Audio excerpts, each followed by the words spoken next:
Hey, hey, all right. So we have James Robert Elliott and Osman Akumas. We're going to talk about the five C's to really rock and roll and double your business in 8 weeks. Yes, it is possible. Yes, we've both done it. So let's rock and roll. Welcome, brother. I'm glad to be jamming with you. We have a lot of cool stuff we've been talking about, and wanted to have you on here. Thank you. Thank you very My much. And pleasure. yeah, I didn't know you were doing a lot of things, and we have been talking. And the more I learn about you, the more I think this is an interesting guy. I need to learn more about him. Right on, and likewise too. Likewise, man. Likewise. Well, cool. So five C's. So clarity, and the interesting thing everyone's going to get here is that we have you and I have a lot of similar lines of thinking. So clarity. I call it focus. You call it clarity, but it is clarity. Why do you think clarity is so important in business and to doubling people's business?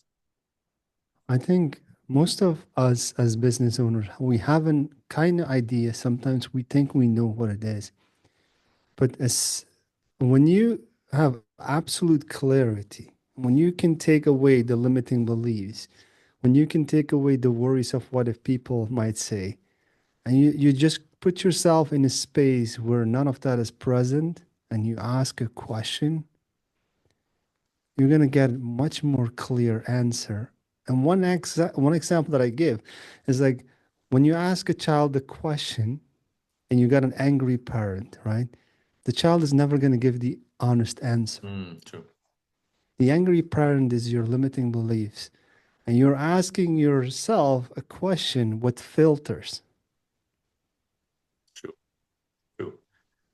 And you're going to get a filtered response, a pre-programmed response, based on programming from life, from culture, religion, society, schools, teachers, grandparents.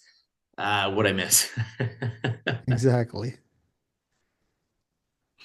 I think it's important, and this even ties in with congruence. Maybe we can hit clarity and congruence together here because you need to. I feel you need to be clear on what you want, but also you need to be congruent or aligned, if you will, on what it is you want versus well, part of Hmm. me thinks this, part of me thinks that, part of me wants this, part of me wants that. And we're all over the place and we're starting and stopping, or we do one thing, then we stop, we do another thing, then we stop, or we do two, three, four, five things at once, which Right. slows down the results of all of them. And often unfortunately, it dilutes the results of all of them as well. And sometimes we just got to say, screw it or F it. I pick this one. This is what I pick. I'm going to give 100% to this for 3 months. Let's Right. see how it goes, get feedback and adjust. And if really it's not working, then I can switch. But give that congruency at least and find that alignment to do something for at least 2, 3 months to get going and make it work. Definitely. And for people to be congruent, they need to be clear on what they actually want. You just said, chasing couple, three things. Um, Years ago, I saw, I think that, I don't know if it was a movie quote or something. Jack Sparrow, I keep forgetting the Oh yeah. actor's name. Yeah, yeah. Someone asked him, hey, I'm in love with two women. And he responded, no, you're not. Because if you truly love the first woman, you wouldn't even think about the second one. That's cool. You're thinking about the second woman, but you're not fully ready to let go of the first one. That's a cool metaphor. That's Johnny Depp, right? Johnny Depp. Uh, It's a very cool metaphor. And there's another quote I love. It's if you chase two rabbits, you catch zero. And yes, it's very similar. A lot of people are doing several things. Well, I'm a this and I'm a that, I'm a this, but I'm also a that too. And people are like, well, wait, what the hell do you do? Because we often have trouble remembering like the one thing you do right. amongst all the other hundreds or thousands of people we meet, let alone being able to refer to you for two or three things. I met this woman one time and she handed me three different business cards. I'm like, because there's only one of you. What's with three cards? She's like, well, I also sell promotional products. I'm also a coach, and I know there's a third one. Again, I can't remember. I can't remember what it is. So, like, what is that Right. clarity? I think also we talked about limiting beliefs a bit. I think also the doing multiple things and I will admit this to myself too. It's the fear that any of them will work, or the fear that one will work, or to your point, the fear that that woman or that man is the right one. So I'm in love with two men or two women or two businesses or three businesses or whatever. I think it's the Right. fear or the self-doubt in us that again we need to work through. And that's one of the keys. In fact, that of how you and I work with people too is looking to that self-doubt, that fear, and getting them clear and congruent on what they are, where they want to go, what they really love, like what they really, really love, and getting them. We talked about vision earlier, aligned or realigned with their vision, because it's like, what the heck do you want? What does your heart want? Not what does the world tell you you should or shouldn't do, or can or can't or must. What do you want to do? What lights you up? What's going to light you up? What would you do potentially for Mhm. free if you were independently wealthy? Who would you help? What would you do? And be able to get that amount of clarity. Yeah, definitely. And I think a lot of our programming throughout the years is forward to being rebellious, to be liked. There is rarely a healthy form of independence. Mm, mm, It's always, oh, if you're not with me, you're against me. fair. In the past, you could debate about things without, judging each other too hard. Now, like the last voting in US, it was insane. Yes. And people Yes. calling each other name, people lost, it's like people lost the ability to talk with each other and to hear. You don't need to agree, but just hear them out. And that's Exactly. what gets business owners. They have like, sometimes it's not necessarily a fear in the negative sin, but it's the fear of missing out. The You have phone. coaches who are doing okay, but they're suddenly like, oh, I should jump on AI marketing because everyone is now talking about AI. It's hot. I need to jump on it. And the process, they either burn out or kill their golden goose because their energy is now shifted. Exactly. What works, they unless it's not working, and then sure shift. But yeah, if something that was working, they shift and wait. I just blew things up because I shifted all this stuff that was supposed to be good and great and grand. Um, yeah, it's a very good point you make as well. It's unfortunate. I mean, I love having our disagree. I'll call them disagreements or debates with my friends, and still loving them like brothers.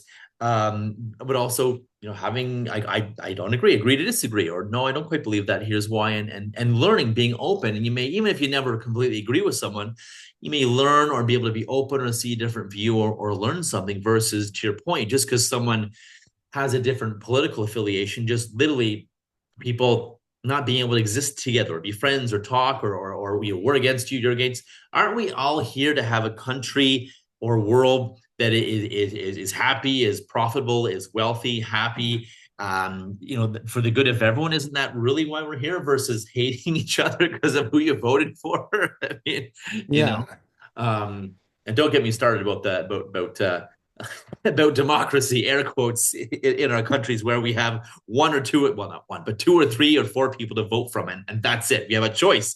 In countries with millions and millions of people, we have a choice of, two or three, maybe Right. four people max like, really, this is democracy? No, no. Yeah, I find that very weird too. But the same thing happens with us, right? In one way, we want to be likable to our partner if we have Mm-hmm. one. Mm-hmm. Another one, we want to impress the people in the industry. True. And another one is we want to be somewhere where we don't hate what we do, but also don't hate who we became in the process. That's it. That's it. Uh, I think it's the ultimate failure. I love your thoughts on this. I think it's and there's someone famous said this. The ultimate failure would be to basically become successful at what you think you should do, only to realize that you hate your life, you're not happy. Maybe you're rich but you're broken, or you're rich but you're truly unhappy and unfulfilled. I mean, that is the ultimate failure, honestly. yeah, fully agree. And that's why I always say, let's start with clarity. Mm, And there's like, I don't know how you do, so I want to hear yours. But what I do is I first talk to them, write the numbers down. What's your vision? What do you want? And then I use hypnosis to hmm. take away the filter. And I Yes, ask them again, what do you actually feel in your heart? I know. And when the answers that flow from that state, that's very different.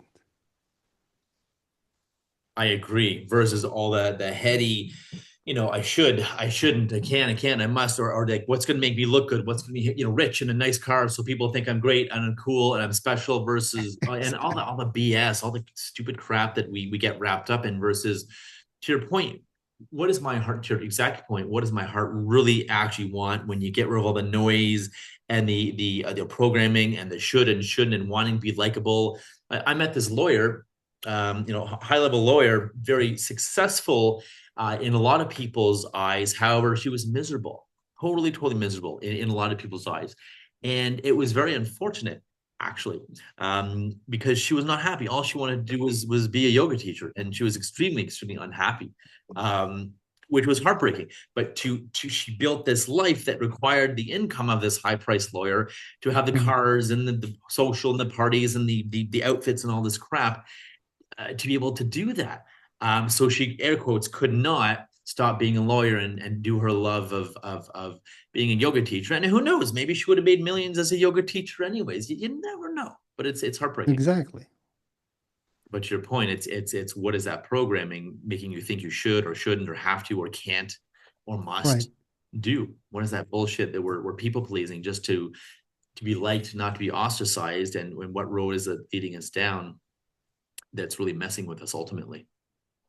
Yeah, I think that also comes into like the consistency part. Mm, If you are in need of motivation every day, if you wake up and feel like, okay, I have to show up for my family, or I hmm. have to show up, otherwise I'm on the street.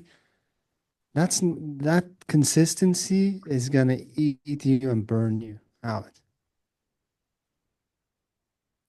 I think you're right, and it's the wrong type of consistency. It's the wrong type of motivation. It's motivation with like a big sharp stick, motivating us in the wrong direction, honestly, and taking us in the wrong direction. I think, um, because you're right, we're running from whatever, death or being on the street or something. Versus we're okay, we're excitedly moving towards something which is exciting, which is energizing. Versus Mhm.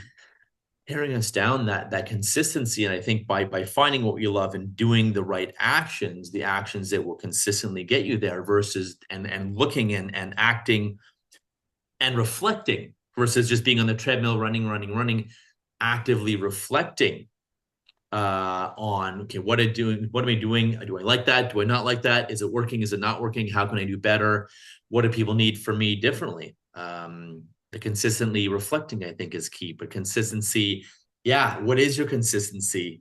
I love that point, man. I love that point. It it all ties together, you know. If you don't have clarity, you're going to be wrongly consistent, but you're also not convicted. You're like, do I want this? Is my heart in here? It's like multiple cycles of negative feedback loop that keeps you where you are. Fair. And it's that, I believe in conviction. One of the other C's is conviction. Um, and having that taking action and the conviction to do it no matter what, and persevering no matter what gets in your way. Although there's no greater failure than climbing a mountain and getting to the top of the mountain only to realize you climbed the wrong damn mountain. So like you said, the conviction that can drive you to do totally the wrong things is not. So looking at that double-sided conviction, making sure you're convicted, but you're starting, yes, conviction, yes, taking action, yes, moving towards what you want, yes. But having that clarity and the congruency, that alignment, the congruency, um, to make sure you're heading in that right direction, and checking in here as well, head to heart. Mhm. There's a saying I love, and you may have heard it before too, Osman. It's the journey from your head to your heart will be the longest journey you ever take. Yes, I heard of that. So, lastly, in the last 30 seconds we have, let's talk about confidence. Talk about confidence for us in terms of getting to your goals and doubling your revenue.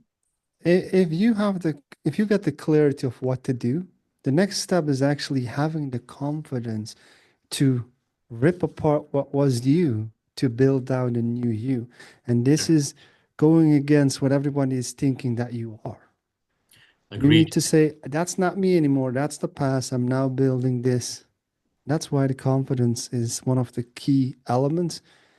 That if you don't feel like doing it, you can pump yourself to do that. That's what confidence is.